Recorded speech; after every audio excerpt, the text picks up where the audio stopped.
입니다. 할렐루야. 오늘 산부 예배에 나오신 여러분들을 축복합니다. 우리 옆 사람과 반갑게 인사하겠습니다. 오늘도 하나님의 음성을 들읍시다.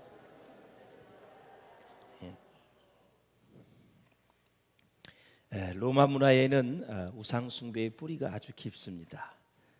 따라서 로마의 지배를 받은 나라들은 자연스럽게 우상 숭배에 젖어들게 되어 있었습니다. 그러니까 우상의 문화가 상식과 같았기 때문에 교회와 성도들이 우상 숭배의 유혹을 뿌리치는 것은 여간 쉬운 일이 아니었습니다.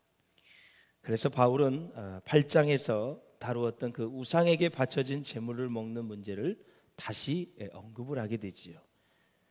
그렇다면 왜 바울 사도는 이 문제를 계속해서 반복해서 다룰까요? 그 이유는 바로 이것이 단순히 우상에게 드려진 음식을 먹는 문제를 넘어서서 우상 숭배로 빠질 수 있는 위험성을 안고 있기 때문에 그렇습니다. 사람이 기준이 있는데 꼭 선을 넘을 때가 있습니다. 이것뿐만이 아니라 모든 일이 그렇습니다. 내가 선을 넘을 때 그것을 분별할 수 있는 사람이 분별력이 있는 것입니다. 내가 앉아야 될 자리, 서야 될 자리, 해야 될 말, 안 해야 될 말, 이 기준이 있는데 이 바울 사도가 보기에 고린도 교인들이 우상 숭배에 빠졌거나 빠질 수 있는 가능성이 너무 많이 있기 때문에 서둘러서 편지를 쓴 것이 고린도전서 아닙니까, 여러분? 그래서 바울은 이것을 주의 만찬에 참여하는 것을 예를 들어 설명을 합니다. 우리가 주의 만찬에 참여함으로 주님과의 관계를 맺습니다. 그래서 우상의 제단에 참여하는 것은 우상 숭배가 될 수 있기 때문에 바울은 우상 숭배를 피하라. 한번 14절을 같이 보시겠습니다. 시작. 그런즉 내 사랑하는 자들아 우상 숭배하는 일을 피하라. 아멘. 이 말씀은 그리스도인의 본질과 존재의식을 일러주는 아주 귀한 말씀입니다. 사실 문제가 그렇게 많았는데도 불구하고 고린도 교인들에게 내 사랑하는 자들아 그랬어요. 그래서 우리가 크리스찬 이런 단어를 많이 사용하죠. 예수 믿는 사람을 얘기하는데 정확한 의미는 그리스도에게 속했다라는 뜻이죠. 누구에게? 그리스도에게. 더 실제적인 그러한 말씀으로는 우리는 그리스도의 노예다. 노예는 주인이 시키는 대로 하는 것이죠. 예수님이 말씀하신 대로 살아가는 게 크리스찬의 삶의 아름다운 모습입니다. 그래서 신령한 의미에서 말하면 우리 모두가 그리스도의 한 지체가 되었다라는 것입니다. 그렇다면 우리는 누구의 소유입니까? 예수 그리스도의 소유입니다. 믿습니까, 여러분? 그러므로 그리스도인은 언제나 그리스도의 사람된 지체의식을 분명히 가져야 되고 정체의식이 분명해야 됩니다. 나는 하나님의 딸이다, 하나님의 아들이다, 하나님께 속해 있다, 주님의 노예다, 이런 분명한 의식이 있어야 돼요. 그러므로 그리스도인은 언제나 그리스도의 사람된 지체의식을 분명히 해야 되는데 본문에 나타난 상징적 의미가 있는데 그것이 뭐냐? 성찬 예식입니다. 성찬 예식은 예수님이 구원받은 사람들에게 십자가의 희생을 기념하도록 명령하신 거룩한 의식입니다. 초대교회 예배의 중심은 무엇일까요? 성찬 예식이었어요. 아직까지도 말씀을 많이 지금처럼 이렇게 성경을 들고 예배를 드리는 때가 아니었어요. 목사님만 거의 말씀을 가지고 있을 때였고 성경을 보편적으로 할 때는 한참 이후의 일입니다. 그래서 목사님 말씀을 전하고 예배를 하고 이후에 성찬식을 계속 이어서 매주 했습니다. 성도를 나타내는 이 헬라어 하기오스라는 단어가 있는데 이것은 거룩한이라는 뜻을 가지고 있어요. 거룩한 사람들이 성찬 예식을 통해서 주님을 경험하는 거죠. 그래서 성도가 성찬식에 참여하는 것은 첫째, 성도의 하나됨을 의미하는 것입니다. 모든 성도가 예수님의 살과 피를 먹음으로써 예수님 안에서 뭘 이룹니까? 연합을 이루게 됩니다. 떨어져 있는 것 같지만 다 하나입니다. 그래서 이제 주님과의 신비한 연합을 또 의미하는데 성도는 주님의 살과 피를 먹고 마심으로써 주님과 하나 되는 신비한 연합을 경험하게 되죠. 셋째로는 주님과 성도들, 또 성도와 성도들끼리의 거룩한 교제를 갖는 것이 바로 성찬 예식이다. 그래서 모든 교회와 교인들은 민족과 국가를 초월해서 예수님의 살과 피를 먹음으로써 그분 안에서 참된 연합을 이루게 된다. 5대양 6대주에 지금 예수 믿는 사람들이 있습니다. 사는 지역은 다르지만 예수 안에서 하나입니다. 그리고 우리는 천국에 가서 그 사람들을 다 보게 될 것입니다. 죽은 이후가 되면 이 땅에서도 하나이고 또 죽은 이후에서도 영생복락을 같이 누릴 그런 사람입니다. 무엇 때문에? 예수님의 피가 우리를 연합하게 했습니다. 할렐루야. 그래서 저는 이제 성찬식이 끝나고 나면 이런 농담도 안 했으면 좋겠어요. 은혜 받은 이야기를 해야 되는데 올해 포도주는 어땠어? 이렇게 맛이 계속하면서 맛을 느끼기 때문에 말은 하지만 예수의 은혜, 십자가의 은혜가 가려질 가능성이 참 많이 있습니다. 아유, 작년에는 썼었는데 오늘은 달달한 게 맛이 좋네. 막 이러면서 아유, 목사님은 이거 많이 마시면 좋겠다. 막 이러면서 그런 농담이라도 안 하는 게 좋을 것 같아요. 정말 주님의 피와 찢어진 주님의 살을 경험하는데 우리가 깊이 묵상하면서 정말 하나님께 영광을 올려드렸으면 좋겠다라는 것입니다. 사랑하는 성도 여러분, 이렇게 바울은 성찬식을 예를 들어서 성도들의 우상 숭배를 해서는 안 되는 이유를 설명하는데, 자, 한번 15절을 같이 보겠습니다. 시작. 나는 지혜 있는 자들에게 말함과 같이 하노니 너희는 내가 이르는 말을 스스로 판단하라. 아멘. 여기 이제 지혜 있는 자는 분별력이 있는 자를 말하는 거겠죠. 자, 고린도 교인들이 얼마나 많은 문제를 일으켰습니까? 사실 문제아 중에 문제합니다. 예수 믿는 문제야. 아주 문제가 많았던 교회. 자, 바울을 힘들게 했던 성도들이지만 이들을 분별력이 있는 또 지혜 있는 자로 인정을 하면서 인격적으로 존중하는 태도를 갖는 바울의 모습을 우리가 볼 수가 있습니다. 말씀은 무섭게 가르치고 인격은 존중하는 이 사도 바울이 우리의 배울 점입니다. 그래서 우리는 인격은 소중히 여기고 한 사람이니까, 하나님이 만드신 존재이니까 귀하게 여기고 말씀은 무섭게 잘 가르쳐야 됩니다. 무섭다는 얘기는 가감 없이 잘 가르쳐야 된다. 두려움이 생기도록 가르치는 것이 아니라 진리의 말씀을 옳게 분별해서 이 시대를 선과 악과 옳고 그름을 잘 분별해서 살 수 있도록, 하나님의 자녀답게 살 수 있도록 우리는 말씀을 잘 가르쳐야 된다라는 거죠. 자, 이렇게 성찬식에서 포도주는 그리스도의 피를 상징하지요. 포도주를 나누어 마시는 것은 그리스도의 피에 참여한다. 그 피가 나를 위한 것이고 그 피를 믿음으로 우리가 구원을 받고 그 피에 의지해서 우리가 회개할 때 죄의 용서함을 받고 하나님의 자녀가 된다. 그래서 그 그리스도의 피에 참여한다는 뜻입니다. 떡을 나누어 먹는 것은 그리스도의 몸에 참여하는 것이죠. 이렇게 함으로써 성도들은 그리스도와 맺은 관계를 다시 재확인한다. 나는 하나님의 아들이요 하나님의 딸이다. 나는 하나님께로부터 용서함 받았다. 자녀들은 권세를 가졌다. 예수님은 채찍에 맞음으로 몸이 다 찢어지도록 피가 너무너무 많이 나왔습니다. 10cm가 넘는 가시면류관을 쓰셔서 어마어마하게 피가 얼굴에 낭자했습니다. 두 손과 두 발에 다 대못이 박혔고 옆구리에 창에 찔리셔서 물과 피를 그냥 다 쏟으셨습니다. 그 피가 내가 모든 이제까지 지은 죄를 용서함 받았고 앞으로도 지을 죄를 회개하기만 하면, 고백하기만 하면 용서함 받고 우리는 주님 안에서 자유함을 누리며 사는 인생을 받았습니다. 이 모든 대가를 주님이 다 치러주셨다라는 거죠. 이것을 잊지 말라는 거죠. 그래서 이제 우상숭배가 웬 말이냐 말이죠. 그래서 사랑하는 성도 여러분, 예수 그리스도께서 우리의 죄를 사하시기 위해서 십자가에서 피를 흘려주셨다. 몸이 찢어지고 가시경을 멜류관을 쓰시고 대못에 박히고, 이렇게 성찬식을 통해서 성도들은 그리스도와 한 몸으로 연합되었음을 확인하는 거다라는 거죠. 사실 내가 같은 학교에 나오고 같은 지역에 살고 지연, 학연 또 여러 가지 묶여질 수 있겠지만 꼭 명심하고 들으세요.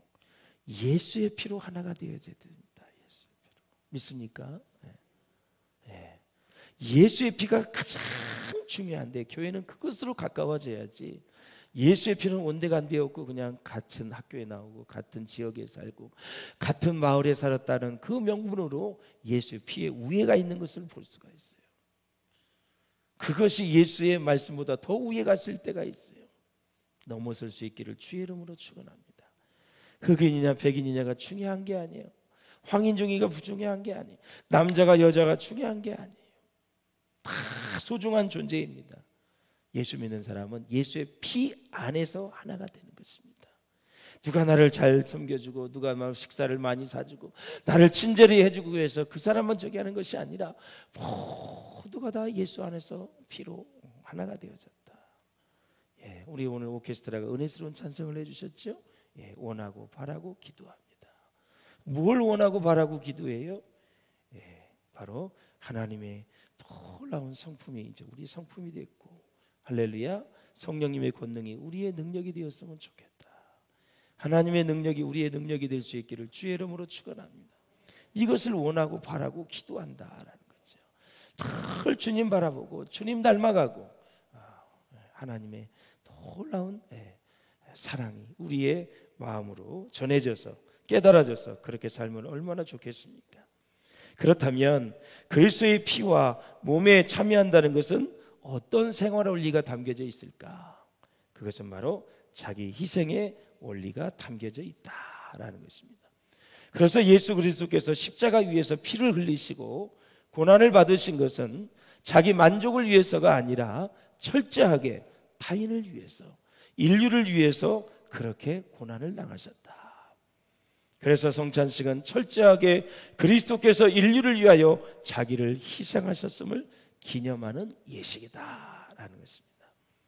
그런데도 고린도 교회 성도들 가운데 믿음이 강한 자들이 자신들의 믿음이 강하다는 자만에 빠져서 우상의 신전 식사에 참여하며 만찬을 즐기고 성전에 있는 창녀들과 그 우상 신전에 가서 성관계를 즐김으로써 자기 만족을 꾀하고 믿음이 약한 자들을 시험에 빠지게 만들어 버렸습니다. 이들을 배려하지 않는 이기적인 태도는 성찬 예식의 정신과는 전혀 조화될 수가 없는 그런 생활 태도이다. 자, 한번 17절을 같이 보실까요? 시작. 떡이 하나요 많은 우리가 한 몸이니 이는 우리가 한 떡에 참여함이라. 아멘. 우리가 한 분 그리스도께 연합되어 있을 때 나타나는 그 결과는 무엇일까요? 많은 우리가 한 몸이다라는 것입니다. 우리들의 숫자가 아무리 많아도 우리는 한 분 그리스도에게 연합되어 있기 때문에 한 몸이다. 그래서 본문의 많은 우리는 교회를 얘기하는 것입니다. 교회 구성원들은 성향이나 자라온 배경이나 인종이나 성별이나 연령이나 빈부의 정도나 학력이나 모든 점들에 있어서 천차만별입니다. 그래서 교회는 수평적인 면에서 보면 다양성을 갖고 있습니다. 이 자리에 똑같은 사람이 있습니까? 없어요. 다 다릅니다. 그러나 교회는 수직적인 차원에서는 그리스도 안에서 하나의 몸이다라는 거죠. 다양성을 잘 인정을 하고 예수 안에서 한 몸이다라는 것을 잊어서는 아니 되겠다. 우리가 농담을 해서 그래서 예수 믿다가 싸우면 평생 연수지간이 된다고. 왜 그런 얘기가 나올까요? 수직적인 차원에서 우리는 한 몸인 것을 잊어버리는 거예요. 세상 그 스타일로 그대로 살아가는 거예요. 아니, 예수의 피가 싸울 때는 효력이 없습니까? 갈등이 있을 때는 효력이 없냐고요. 분열이 생길 때는 효력이 없냐고요. 효력이 없는 것은 자기 자신을 의지하기 때문에, 자기 생각이 주장이 강하기 때문에 그런 얘기 들은 거죠. 어떤 상황에서도 예수의 피의 능력은 다 하나로 만들 수가 있어요. 연합할 수가 있어요. 할렐루야. 그 예수님을 의지해서 우리가 사랑하고 용서하고 하나님을 의지해서 우리가 용납하고 받아들이면 되는 것이거든요. 그러므로 사랑하는 여러분, 성찬에 대해 말한 바울은 이 원리를 이제 구약 시대의 제사에 참여하는 행위를 예로 들면서 한 번 더 설명을 합니다. 한번 18절을 보실까요? 시작. 육신을 따라 난 이스라엘을 보라. 제물을 먹는 자들이 제단에 참여하는 자들이 아니냐. 아멘. 여기 육신을 따라 난 이스라엘은 구약 시대의 이스라엘 민족을 얘기하는 것입니다. 그러니까 이스라엘 민족을 봐라. 제물을 먹는 사람이다. 제물을 먹는 사람은 제단에 참여하는 것이고 그 다음에 그 믿는 대상에 참여한 것이다.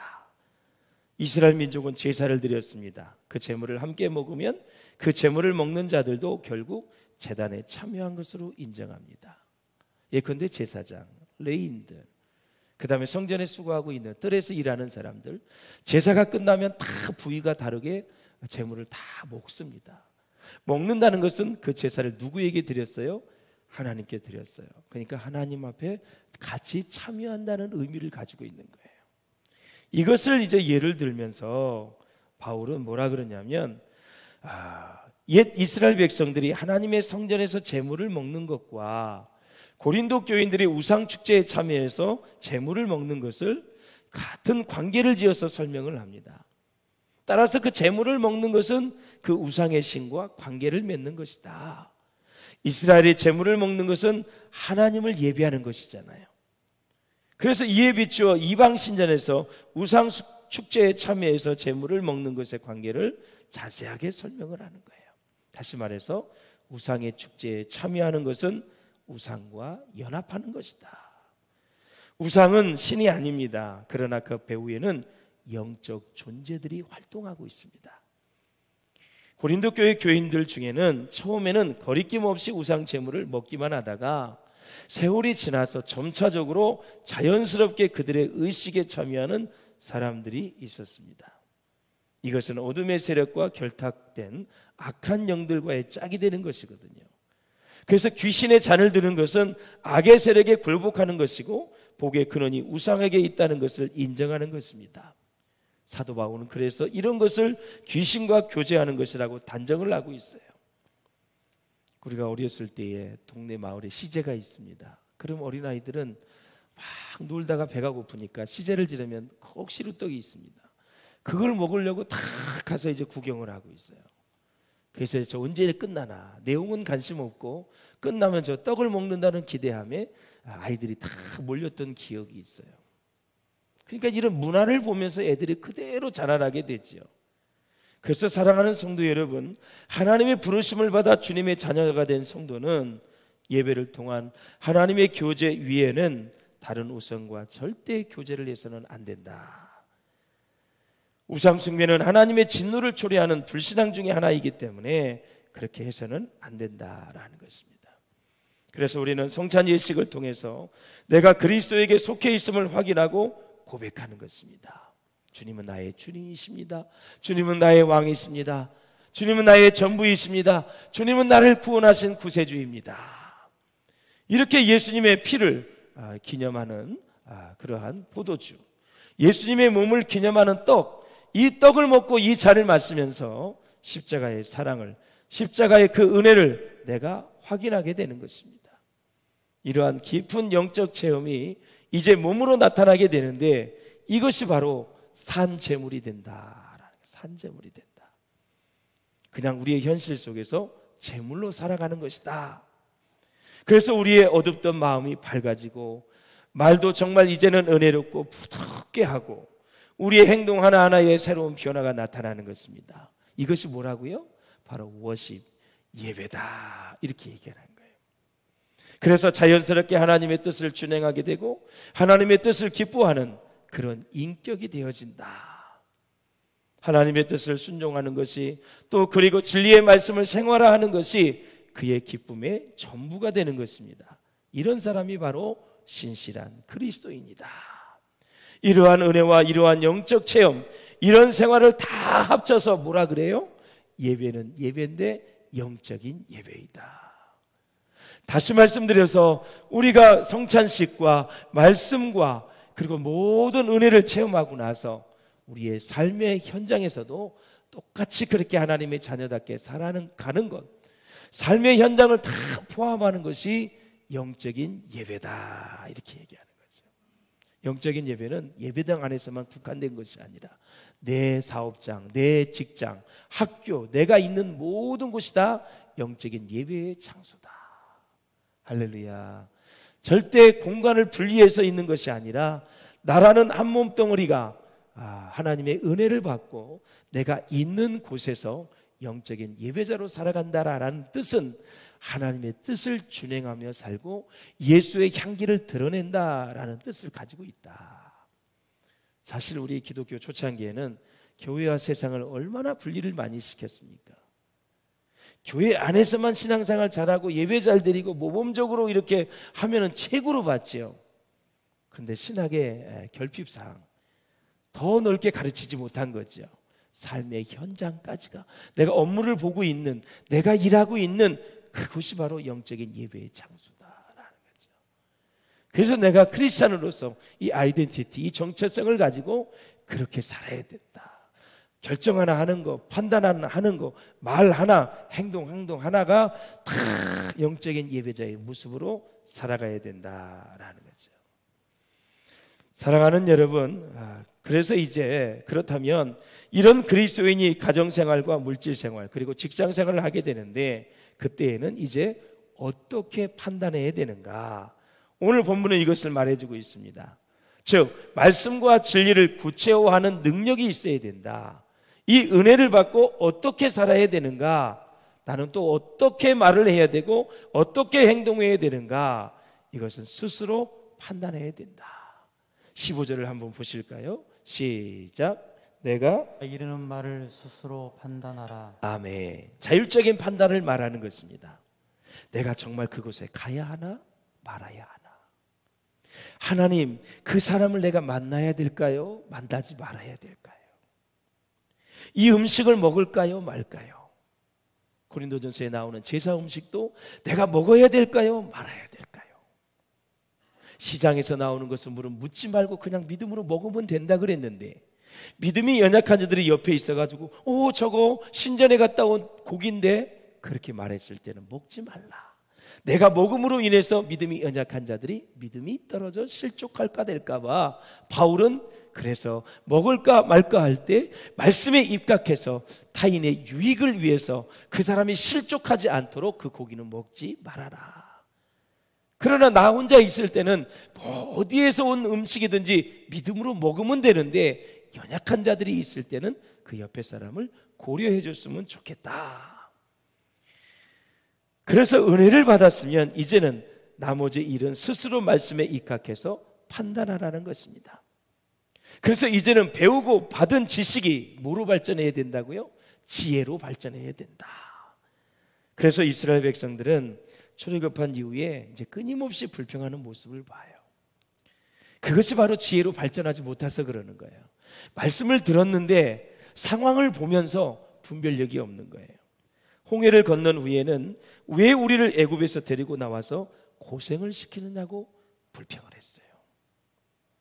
애굽에 있을 때보다 너무나 좋은 환경인데도 그런 말을 해요.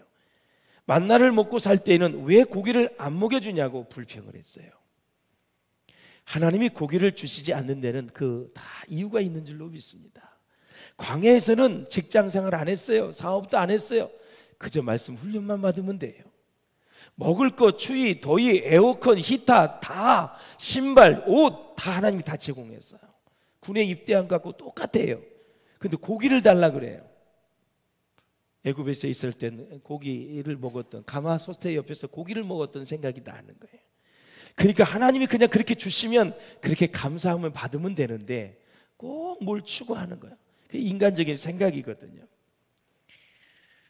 그리고 나서 이제 가나안 문턱에서도 정탐꾼들이 그랬어요. 정탐을 했잖아요. 가나안 정복은 이제 불가능하다. 우리는 메뚜기에 떼어갔다. 아낙 자손이 있다. 그 보고를 했을 때에는 우리를 여기까지 데리고 와서 죽이려느냐 하고 모세를 죽이고 불평을 했어요. 죽이려고 했어요. 지도자를 향한, 모세를 향한 이 불평은 하나님을 향한 불평으로 하나님이 받아들여서 그 1세대는 여호수아와 갈렙을 제외하고는 가나안 땅에 한 사람도 들어가지 못하고 광야에서 다 멸망했습니다. 자, 광야의 이스라엘 백성들을 살펴보면 이상하게 원망과 불평을 할 때마다 하나님을 잊어버리고 우상을 숭배했어요. 똑같아요. 불평, 하나님의 은혜 잊어버려, 그 잊어버린 것을 지나서 꼭 우상 숭배로 가는 거예요. 그 불평이 그렇게 무서운 거예요. 그 이전에 하나님의 은혜를 감사할 줄 아셔야 돼요. 늘 감사 고백을 해야 돼요. 자, 사랑하는 성도 여러분, 불평하는 마음은 언제나 허전하고 공허하거든요. 무언가를 채우려고 하는 인간의 본능이 있는데 결국 탐욕과 탐심에 사로잡혀서 하나님 앞에 죄를 짓는 모습을 우리가 볼 수가 있어요. 교회 안에서도 마찬가지입니다. 언제나 교회 안에서 영적 지도자에게 다른 의견을 또 이견을 말할 수 있어요. 다른 의견을 개진하고 새로운 제안을 말할 수 있어요. 그러나 꼭 기억해야 될 것은 아주 열심히 기도하고 또 평안한 가운데 다른 의견을 개진은 하되 불평은 하지 않기를 주의 이름으로 부탁을 드립니다. 이게 중요해요. 이게 분별 얘기예요. 그렇다면 불평과 다른 의견과의 차이는 무엇일까요? 다른 의견은 본인이 직접 상대방에게 얘기하는 거예요. 예. 제가 우리 홍마래 권사님 여기 계시는데 우리 권사님한테 내가 직접 얘기하는 거예요. 의견이 있으면. 그런데 불평은 뭐예요? 내가 바로 우리 김영인 권사님한테 얘기해서 당구 치는 것처럼 이렇게 옆으로 가게 3자에게 얘기를 하는. 그러면 내가 권사님한테 얘기하면 이게 또 저쪽으로 가요. 불평이 바로 그거예요. 당사자한테 얘기 안 하고 꼭 다른 사람한테 얘기해서 자기의 속내를 드러내면서 자기의 주장이 옳다고 얘기하는 거예요. 다른 의견은 구체적인 대안을 꼭 가지고 있어요. 정말 성령 충만하여 기도하면서 교회를 사랑하는 마음으로 대안이 있어요. 그러나 불평은 대안이 없이 비판만 하는 것을 불평이라는 거예요.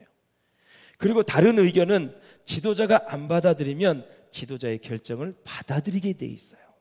아, 내가 기도하고 이렇게 했는데도 이게 안 받아들였다. 속상한 게 없어요. 왜? 기도 회개했기 때문에 안 받아들이면 그냥 목사님께 맡기고 목사님께 맡긴 게 하나님께 맡겨버리는 거예요. 그래서 자기하고는 책임이 없는 거예요. 그래서 이제 불평을 보면은 지도자가 안 받아들이면 더 목소리를 높여요.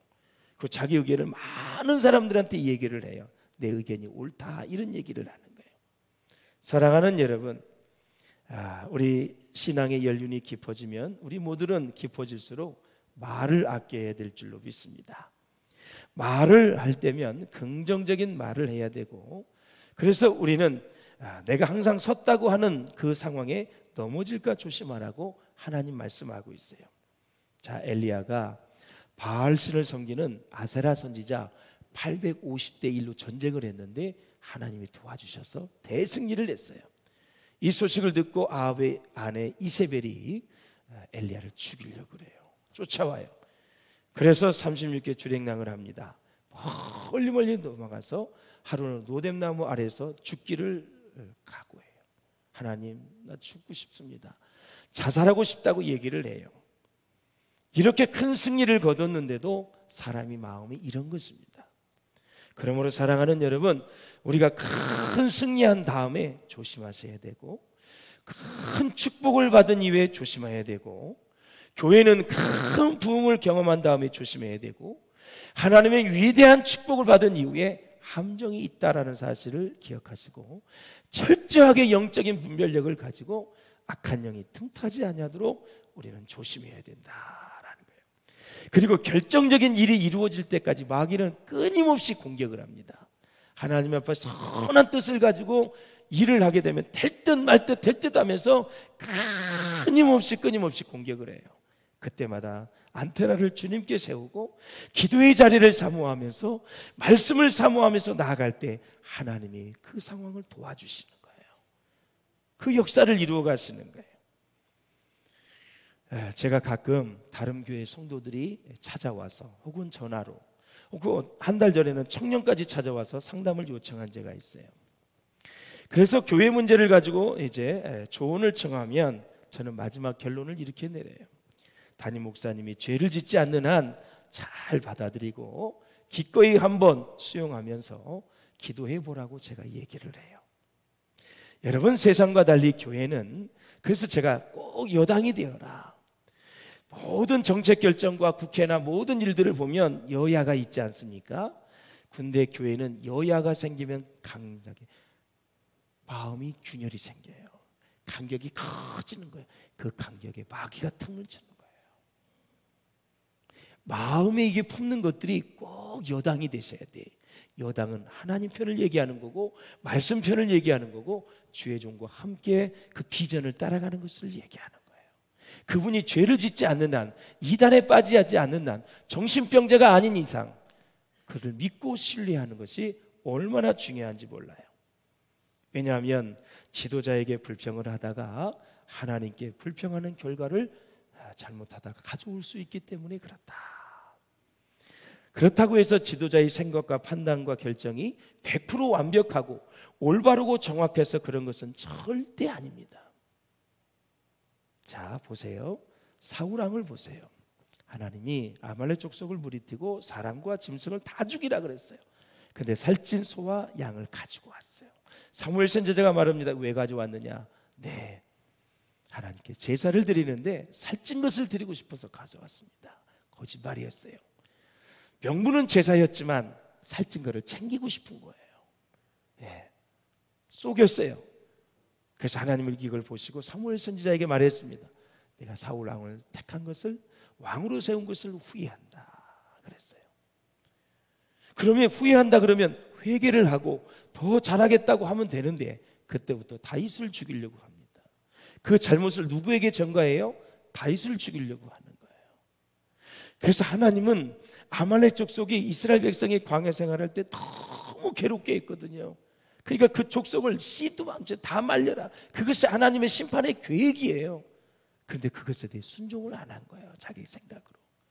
그러니까 목회자가 100% 완벽해서 정확해서 그런 것이 아니라, 하나님은 언제든지 뭘 보느냐면 순종하느냐 안 하느냐, 그걸 보는 거예요. 이게 신앙생활이 중요한 거예요.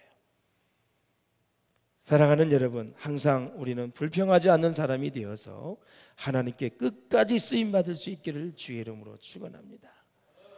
그러므로 그리스도인들에게 있어서 우상 숭배는 흉내를 내서도 안 되는 것입니다. 예, 우리는 하나님과 귀신을 겸하여 섬길 수가 없거든요. 오늘 사단은 다양한 우상 숭배의 카드를 가지고 우리 신앙인들을 현혹하고 유혹하고 있어요. 우상 숭배는 당시의 고린도 교회 시절보다 지금이 더 만연하고 있는 것 같아요. 사랑하는 여러분, 그래서 사실 고린도 교인들은 자기들의 영적 교만 가운데서 귀신과 사귀고 있다는 것을 몰랐어요. 바울은 이것을 이제 지적하는 거예요. 잘 들어보세요. 자, 이전에 말씀을 드렸던 아프로디테, 비너스 신을 얘기했어요. 비너스 신상에게 제사하고 경배하는 것은 실제로 존재하는 신을 경배하는 게 아니에요. 사람이 손으로 만든 조각물에 경배하는 것은 고린도 교인들이 알았지만, 그러나 신상 뒤에는 그 우상의 신을 흉내내는 귀신이 있다는 것을 몰랐어요. 그래서 고린도 교인들은 영적인 교만 가운데서 악한 영을 너무 가볍게 생각을 했고, 결과적으로는 악한 영과 사귐을 갖고 있었다라는 것입니다. 영적인 실체를 무시하거나 경시하는 크리스찬들이 참 많이 있거든요. 몰라서 그래요. 점을 치고 사주를 보고 운세 보는 것을 대수롭지 않게 생각을 하는 사람이 있어요. 그런 행위를 통하여 악한 영이 우리의 삶에 침입할 수 있는 틈이 생긴다는 것을 아셔야 됩니다. 뿐만 아니라 어떤 분은 이렇게 말해요. 우리 안에는 성령이 있고 구원받았기 때문에 악한 영이 영향을 미치지 못한다, 이런 주장을 하는데 그 주장 자체가 영적인 교만입니다. 악한 영은 초청하면 들어오는 거예요. 그래서 이 무당집에는 네가 신을 받을 거냐 안 받을 거냐 물어봐요. 자기가 초청해야, 받아들여야 자기 무당이 되는 거고, 안 받아들이면 재앙이 있다 그러니까 그걸 받아들이는 거예요. 성령님을 초청하면 우리 가운데 오셔요. 악한 영도 초청하면 들어오는 거예요. 그걸 아셔야 돼요. 토정비결을 본다든지 점쟁이를 찾아간다든지 신수를 떼어 본다든지 관상쟁이를 찾아가는 것이 다 악한 영을 초청하는 것과 마찬가지다라는 거예요. 집안에 쓸데없는 우상을 갖다 놓고 부적을 집에다가 차에다 붙여놓고 어떤 사람은 몸에 지니고 다닌다든지 하는 이런 모든 것들도 악한 영이 우리의 삶에 진입할 수 있도록 문을 열어주는 것이다 라는 거예요. 마가복음 5장에 보면은 거라사 군대 귀신 들린 사람이 있었습니다. 진입할 수 있는 문을 열어 다 주어가지고 수많은 귀신들이 이 거라사 광인의 몸으로 들어갔어요. 예수님을 만났습니다. 예수님이 명합니다. 모든 귀신아 이 사람에게서 나와라 명령을 했더니 군대 귀신이 다 나와서 어디로? 돼지떼에 다 집어넣어서 바다에 몰살을 시켰어. 사랑하는 성도 여러분, 우상 제물에 대해서 바울이 얘기하는 것이 뭐냐면 마무리를 하는데 우리가 다 지식에 있는 줄 알지만 지식은 교만하게 하며 사랑은 덕을 세운다. 알고 있는 거 가지고 네가 우상신전에 가서 아무렇지 않다고 생각하지만 그렇지 않다. 오염될 수 있고 우상숭배에 잘못된 것에 빠질 수 있다. 그래서 바울은 타인의 이익을 구하는 사랑의 원리를 제시하는데 바로 이것입니다. 하나님께 영광이 되고 타인에게 유익이 되면 그것은 선한 일이다. 할렐루야. 뿐만 아니라 하나님이 기뻐하지 않으시고 내게만 유익이 되는 일은 아무리 그럴듯 보여도 그것이 악이 되며 죄가 될 수 있다. 내가 자유를 다 가졌다 할지라도 믿음이 강한 자들이 믿음이 연약한 자들 앞에서 우상신전에서 나온 그 고기를 먹었을 때 그들이 실족할 수 있는데 그것을 아랑곳하지 않고 자유를 사용한다면 그것은 바람직하지 않다. 그렇기 때문에 바울은 정리를 합니다. 프리차드가 무슨 얘기를 하냐면 오직 사랑만이 방법을 정당화할 수 있다. 진짜 고린도 교인들이 자기 성도를 사랑하는 그 마음이 있다면 우상에게서 바쳐진 재물을 먹지 않을 것이다 라는 거죠. 끝까지 이웃을 배려해라. 영혼이 실족되지 않도록 행동하나 말하나를 조심하라 라는 그런 뜻이에요. 그래서 마지막에 그리스도인의 존재 목적은 뭐예요? 하나님의 영광이다. 먹고 마시는 일도 하나님의 영광 차원에서 결정해야 된다. 너희가 먹든지 마시든지 다 무엇을 하든지 하나님의 영광을 위해서 하라고 얘기하는 것입니다.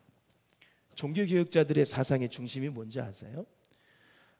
그 구교가 카톨릭이 면죄부를 팔고 연옥을 만들고 막 그러고 그냥 말씀에서 어긋나니까 계속해서 다 하나님의 영광을 위해서 해야 된다. 그래서 종교개혁자들이 가장 최종적으로 외치는 게 바로 다 뭐냐면은 하나님의 영광이었다라는 거죠. 한 가지만 말씀을 드리고 마치겠습니다. 소설과 우화 혹은 시를 한 100편 넘게 쓴 아주 유명한 문학가가 있습니다. 이 사람이 외국인 용병으로 유럽군에 가담을 해서 전쟁에 나갑니다. 지금 러시아와 우크라이나가 전쟁을 하고 있는데 그 전쟁에 나가서 패전을 하면서 포로가 됩니다. 이 사람이 포로 수용소에 들어가서 생활을 하게 되는데 난생 태어나 처음으로 감옥에 들어가서 그 포로들과 함께 살게 될 때에 그야말로 비참하기 짝이 없었어요. 너무나도 고생스러웠습니다.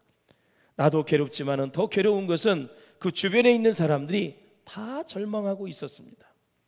너무도 괴로우니까 절망하고 서로 미워하고 증오하고 하는 그 지옥 같은 형편을 보면서 그는 이런 생각을 했습니다. 어떻게 하면 이 사람들을 기쁘게 해줄 수 있을까?